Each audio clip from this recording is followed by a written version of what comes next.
In today's world, many people face a lot of discrimination due to who they are and their ethnicity. A quote by Dolores Huerta says, "If you don't get out there and try to solve your own problems, it's never going to change."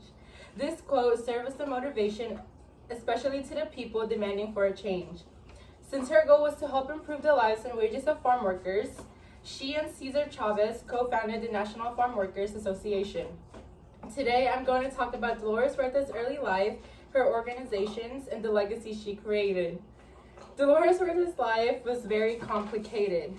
According to an article about her, Dolores did not grow up wealthy. Her family struggled, and by the time she was 3, her parents divorced, and her mother took her along with her 2 brothers and moved to Stockton, California.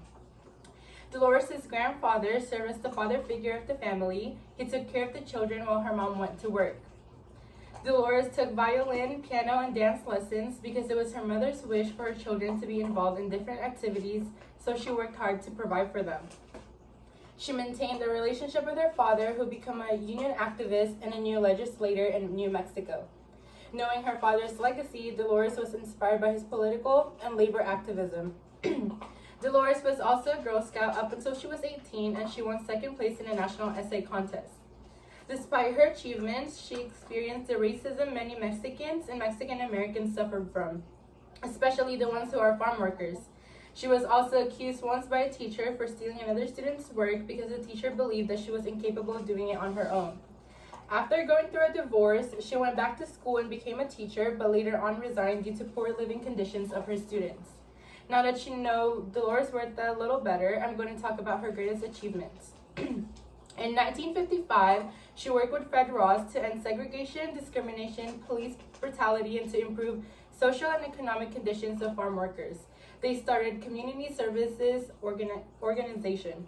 In 1960, she started the Agricultural Workers Association. According to an article about her in womenshistory.org, she set up voter registration drives to allow non-U.S. citizen immigrant workers to receive pensions and public assistance and to provide them Spanish language, voting ballots, and driver's tests. In 1962, Dolores and Cesar Chavez found out that they had the same goal, which is to help farm workers. They then co-founded the National Farm Workers Association with Gilbert Padilla. The two were a great team. Chavez was the leader and a speaker, while Dolores was the organizer and a tough negotiator. In 1965, they were planning to combine the AWA and the NFWA to become the United Farm Workers Organizing Committee. Dealing with that was not easy, but 5 years later, the United Farm Workers signed an historic agreement which improved the working conditions of the farm workers, which included reducing the use of harmful pesticides and gaining unemployment and health care benefits. Now that you know more about her greatest achievements, I will talk about her legacy.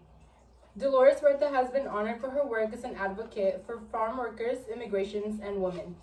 According to a biography written about her, in 1933, she received the Ellis Island Medal of Freedom Award, and she was also inducted in the National Women's Hall of Fame. She was recognized by the help and change she provided for low-income families and farm workers that, in the year of 1988, she received the Eleanor Roosevelt Award, a year after stepping down from her position with the United Farm Workers. Due to her outstanding works, she received the Puffin Nation Prize for Creative Citizenship. She received $100,000, and with that money, she created the Dolores Huerta Foundation, and the purpose of that is to bring organizing and training skills to low-income communities. According to a website, DoloresHuerta.org, Huerta walked the red carpet alongside many A-list celebrities and also took the stage with 9 other activists during the 2018 Academy Awards. Huerta continues to lecture and speak out on a variety of social issues, including the things she fought for. In conclusion, I have talked about Dolores Huerta's early life, her achievements, and her legacy. Since her goal was to help improve the lives and wages of farm workers, the National Farm Workers Association was founded. I hope you learned something about one of the fiercest advocate women in the world, and I will leave you with a quote by her. Every moment is an organizing opportunity, every person is a potential activist, and every minute is a chance to change the world.